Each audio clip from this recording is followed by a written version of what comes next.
Le processus de base est toujours le même. Des facteurs de transcription viennent repérer les gènes d'intérêt sur l'ADN, aident à la transcription de cet ADN en ARN, puis l'ARN sera traduit en protéines. Ce qui va distinguer deux types cellulaires, ça ne va pas être son ADN, puisque chaque cellule a exactement le même patrimoine génétique que toutes les autres cellules de l'organisme. Par contre, sur les 22 000 gènes environ présents dans l'ADN, donc dans le génome, chaque cellule donnée ne va en utiliser que autour de 14 000. On a donc un effet combinatoire. Une cellule n'est pas déterminée par les gènes qu'elle exprime de manière unique, mais par la combinaison des gènes qui sont exprimés à un moment donné. Donc deux cellules différentes vont avoir certains gènes en commun et des gènes différents. C'est ces deux combinaisons différentes d'expression génétique qui vont déterminer la spécificité de la fonction de la cellule. On appelle le répertoire de gènes exprimés à un moment donné le transcriptome, donc ce qui veut dire l'ensemble des transcrits de la cellule. Et le transcriptome va être traduit en protéines, et donc l'ensemble de cette protéine va donner des fonctions particulières aux cellules et donc leur conférer un destin cellulaire particulier. Si on revient maintenant au moment de la transcription, les facteurs de transcription vont plus spécifiquement activer un panel de gènes. Donc certains facteurs de transcription vont activer un certain panel de gènes et encore une fois, par combinaison, ils peuvent être modulés par d'autres facteurs de transcription présents dans le noyau.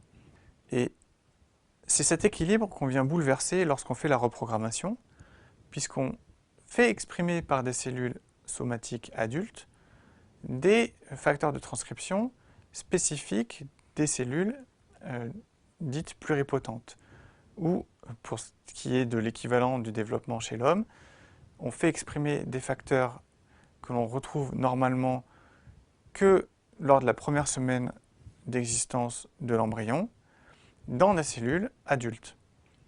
Ces facteurs de transcription, qui sont au nombre de 4 pour OKMS, vont aller se lier à des gènes qui sont normalement éteints dans la cellule somatique.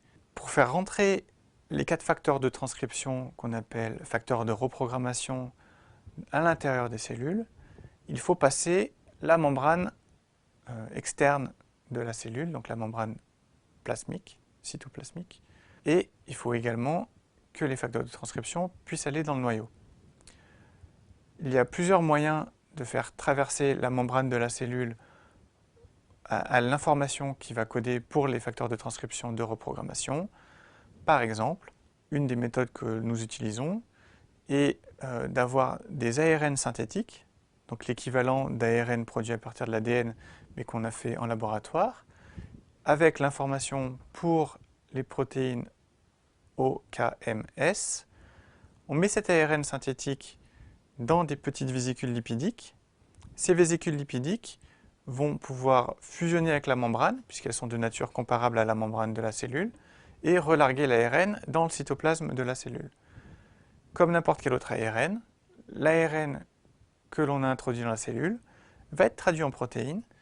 La cellule va donc se mettre à produire les 4 facteurs OKMS, alors que normalement elle ne les exprime pas et elle ne les produit pas.